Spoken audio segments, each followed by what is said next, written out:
পবিত্র আত্মাকে আমা হইতে স্মরণ করিও না। তোমার পবিত্র আত্মাকে আমা হইতে স্মরণ করিও না। তোমার পরিত্রাণে আনন্দ আমাকে পুনরায় দে। তোমার পরিত্রাণে আনন্দ আমাকে পুনরায় দে। কিছু হাতা দ্বারা আমাকে ধরিয়া রাখো। কিছু হাতা দ্বারা আমাদের মন্দিরের জন্য, আমাদের গির্জাঘরের জন্য আমরা যে পালা আমরা প্রথম উদ্বোধন করব, আর ঈশ্বরের কাছে আমরা নির্ভর করব, তাকে আমরা সাহায্য চাইব। ঈশ্বর আমাদেরকে সাহায্য করবেন, তিনি আমাদের সঙ্গে আছেন।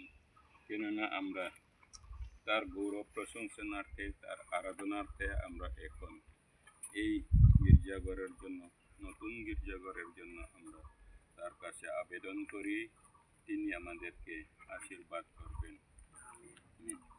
তবে আমি প্রার্থনা করব।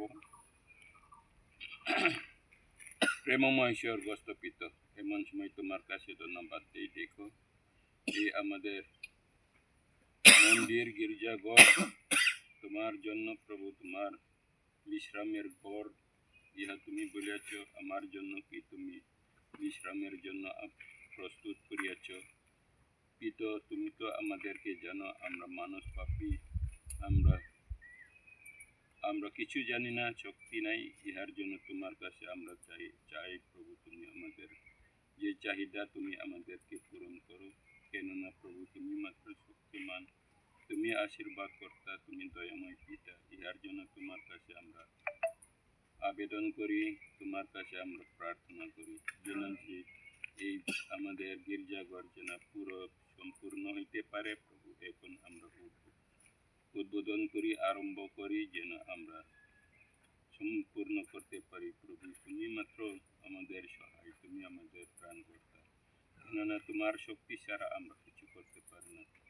এটাও তোমার কাছে আমরা আবেদন করি, দেখো তুমি আমাদের সঙ্গে থাকো। যারা মিস্ত্রি আছে প্রভু, তাদের কাছেও থাকো, যেন সুন্দরভাবে কাজকর্ম করতে পারে, যেন তারা আনন্দতে কাজকর্ম করতে পারে, জানতে পারে যে আমরা তোমার গৃহ নির্মাণের জন্য সোনা রূপা দিয়া, টাকা পয়সা দিয়া আমরা করতে না পারলেও আমাদের যা কিছু শক্তি আছে প্রভু, সেই শক্তির অনুযায়ী তুমি দিয়েছ শক্তি, বল, ইহার জন্য সেই বল দিয়া, শক্তি দিয়া যেন আমরা করতে পারি।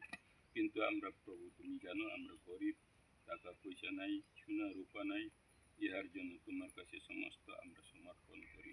তুমি ইহাকে গ্রহণ করো, ইহাকে তুমি আশীর্বাদ করো, যেন মিস্ত্রি হাত দিয়া যেন সম্পূর্ণ তৈরি করতে পারে। আমাদের সঙ্গে সঙ্গে থাকো, পাপ ও ধর্ম ক্ষমা করো। ত্রাণকর্তা প্রভু যিশু নামে চাই, আমেন। শাস্ত্র পাঠ করব।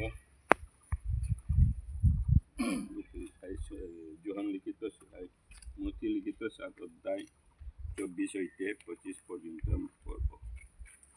এতএব যে কেহ আমার এই সকল বাক্য শুনিয়া পালন করে, তাহাকে এমন একজন বুদ্ধিমান